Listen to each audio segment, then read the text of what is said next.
Hey, ¿qué tal?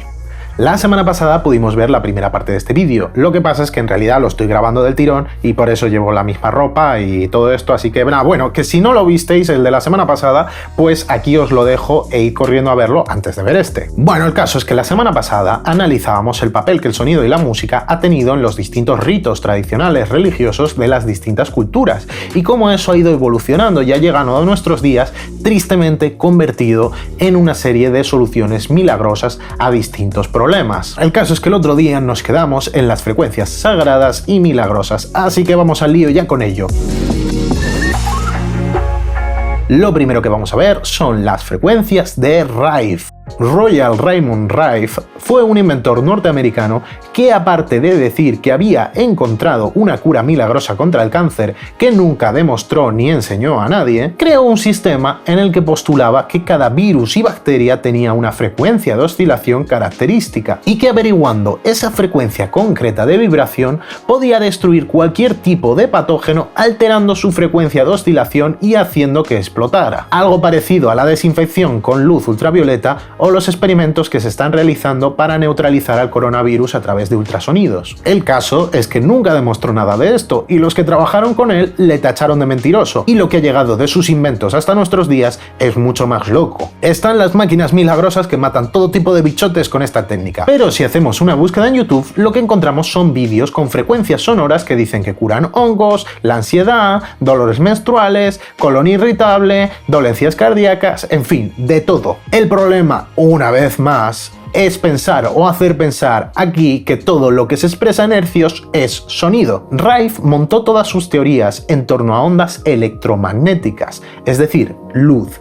Y lo que ha llegado a nuestros días ni siquiera tiene nada que ver, porque una vez más, una onda electromagnética y una onda sonora no son lo mismo. Todas estas teorías tuvieron un resurgimiento a raíz de la pandemia del COVID-19, porque en diciembre de 2020 surgió un bulo por internet que decía que el coronavirus moría cuando era sometido a vibraciones superiores a 25,5 Hz y que las personas que tenían una frecuencia de vibración más altas eran menos propensas a contraer el virus. Esto acabó derivando en la teoría de que un grupo suficientemente grande de personas podía matar al COVID aplaudiendo. Con las vibraciones que generaban las palmadas se podía destruir al virus. Lamentable, la verdad. Pero bueno, sí que hay un tipo de frecuencias que sí que hacen referencia directa al sonido y no se basan en una tergiversación entre ondas sonoras y ondas electromagnéticas. Estas son las frecuencias solfegio, que creo que es solfeo en italiano. Solfeggio. Solfeo. Que fueron descubiertas en los años 70 por el doctor Joseph Puleo, que utilizando una mezcla de cantos gregorianos, numerología y un estudio de ciertos versículos de la Biblia, descubrió que dentro de esta estaban codificadas unas frecuencias que decía que ancestralmente se habían utilizado para sanar cuerpo y mente y que tenían propiedades mágicas. Estas frecuencias son, espera que lo lea, 396, 417, 528, 639, 742 y 852 hercios respectivamente, y cada una sirve para liberar el miedo, facilitar el cambio, reparar el ADN, relacionarse, despertar la intuición y conseguir orden espiritual. Estas son las 6 frecuencias solfegio básicas y su número varía bastante y las propiedades que tienen dependiendo del medio que consultemos. El caso es que, por alguna razón, con estas frecuencias se han hecho estudios serios y de carácter científico, como por ejemplo este estudio japonés de la Universidad de Juntendo en Tokio, que analizó los efectos de la música a 528 Hz en un grupo de 9 personas y concluyeron que este grupo de 9 personas, cuando se veía expuesto a esta música de 528 Hz, pues sus niveles de cortisol descendían levemente y sus niveles de oxitocina ascendían también ligeramente. Repito, una muestra poblacional del estudio de 9 personas. O este estudio de la Universidad de Teherán en el que estudiaban los efectos nocivos del alcohol sobre el organismo humano. Bueno, el caso es que en este experimento contaminaron células con etanol y las sometieron a la frecuencia de 528 Hz, resultando que las células que habían sido sometidas a esta frecuencia a un volumen exacto de 80 decibelios tenían una tasa de supervivencia un 20% mayor que células que no habían sido sometidas a esta frecuencia o células que habían sido sometidas a esta frecuencia a otro volumen, a 100, a 120 decibelios. Conclusión, pues ninguna, porque no probaron otras frecuencias en el estudio, por ningún lado pone que utilizaran otras frecuencias para contrastar, y además la misma frecuencia a otros volúmenes no funcionaba. Así que no podemos concluir nada porque no tenemos datos suficientes como para realizar ni siquiera una elucubración. Y estas frecuencias solfegio se relacionan directamente con la siguiente teoría, porque según sus defensores, estas frecuencias ya no suenan en la música actual debido a una cosa que pasó a mediados del siglo pasado. Y sí, lo siento, pero toca hablar de nazismo. Pero ya os adelanto que, bueno, que estas frecuencias sí que están presentes en la música. Todas las frecuencias están presentes en la música actual. Todas las frecuencias del espectro humano audible. Pero bueno, primero os voy a dar un poquito de contexto para que os ubiquéis en el tema. En 1955 se estableció un estándar mundial de afinación musical. Es decir, que se estableció que la nota La central de un piano se afinara a 440 Hz. Y en consecuencia, el resto de notas debían afinarse en concordancia con esta. Y esto lo estableció la Organización Internacional de Normalización o de Estándares. El caso es que a lo largo de la historia ha habido distintas afinaciones que se basaban en distintas frecuencias, y esta norma solo vino a establecer una referencia mundial para que toda la música de todo el mundo se afinase igual. Bueno, pues como este tema se abordó por primera vez en una conferencia en 1936, hay un movimiento que defiende que esto es una invención de Goebbels, ministro de propaganda nazi, y que fue una estrategia para desnaturalizar la música y castigar a la humanidad con una música que estaba desafinada con la vibración de la tierra y de la naturaleza. Según esta gente, la música hasta la fecha se había afinado en 432 Hz, que según ellos es la afinación de la naturaleza. Lo que pasa es que esto no solo no tiene nada que ver con Goebbels y con los nazis, como ya hemos visto, sino que la afinación preexistente más parecida a esta afinación de 432 es la afinación filosófica o matemática, que era a 430,54 Hz, o la anterior afinación a 435 Hz que se dio en Francia en el siglo XIX, pero realmente la afinación a 432 Hz nunca ha existido como tal. Y sobre esto también hay estudios científicos. Un estudio italiano del año 2019, por el método del doble ciego, concluyó que la música afinada a 432 Hz disminuía ligeramente un poco más la frecuencia cardíaca que la música afinada a 440 Hz, sobre una muestra de 33 personas.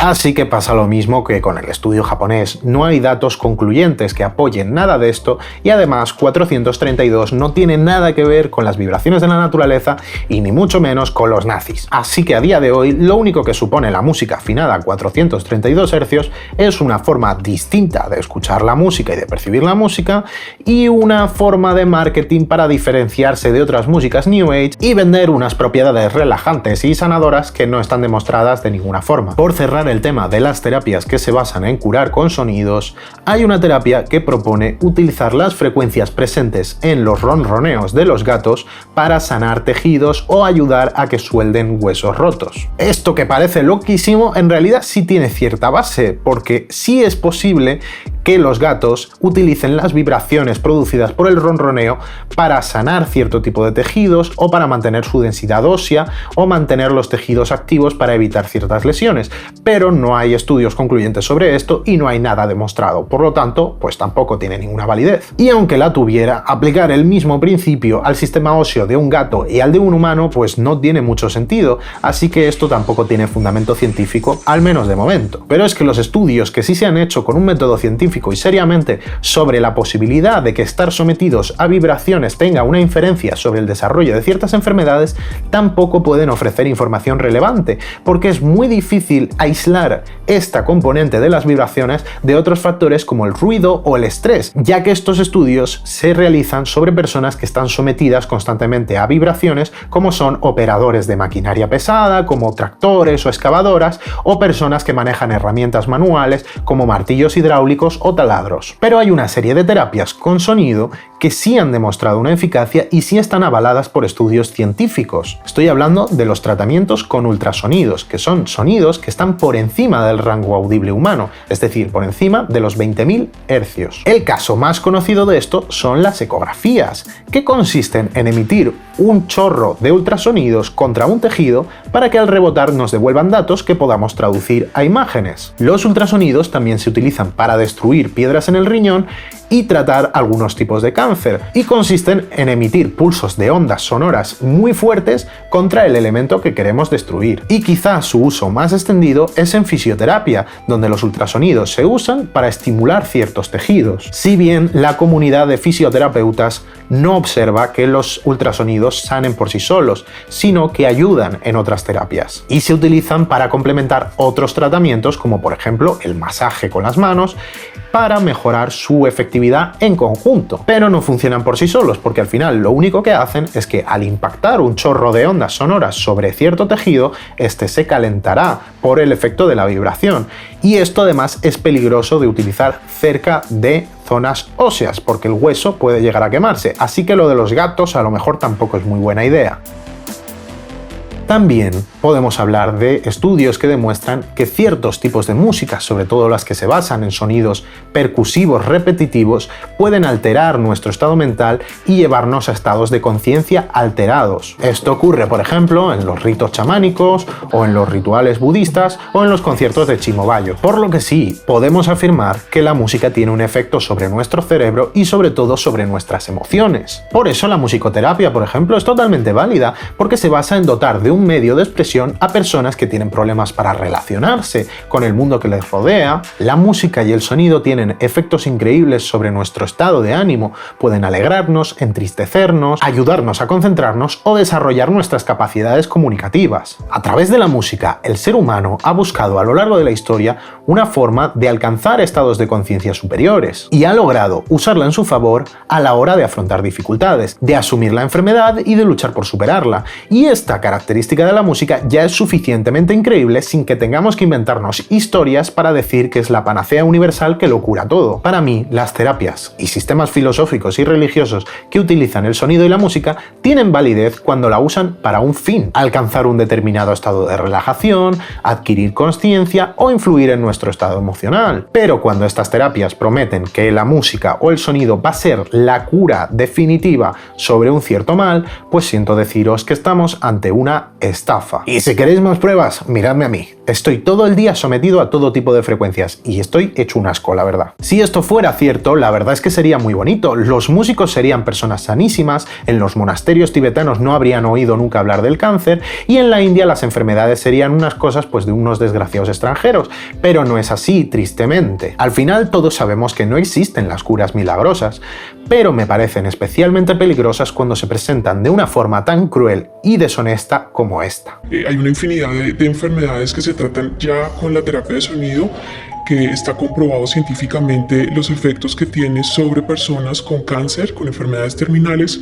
Hay muchas investigaciones ahora referentes al cáncer, al Alzheimer. Recientemente hubo un estudio donde están usando la terapia de sonido, frecuencias específicas para estas personas. Trabajar con el sonido nos puede ayudar a mejorar el estado de salud en general, tratar disfunciones de órganos, incluso con enfermedades importantes como el cáncer, el SIDA. También todo tipo de dolores, cardiopatías, enfermedades degenerativas, el Alzheimer, por ejemplo. Al final, una persona que sufre una dolencia estará buscando desesperadamente una cura y una solución lo más rápida posible. Y estos falsos sanadores se aprovechan de esa desesperación y de la confusión que genera aportar términos científicos para intentar vestir de ciencia una cosa que en realidad es una cuestión de fe. Se puede aprender y extraer muchísimo de los cantos gregorianos, de los mantras hindúes o de los ritos tibetanos sin pervertir todo esto y convertirlo en una gran mentira que daña y engaña a la gente. Así que si no os gusta que os tomen el pelo con términos rimbombantes, o si la música os ayuda a estar emocionalmente guay fetén, podéis suscribiros al canal y compartir los vídeos, que yo me voy yendo ya. ¡Un besi! Pues bien, el otro día nos quedamos con las frecuencias sagradas y minereses. Royal Raymond Rife. Royal Raymond Rife.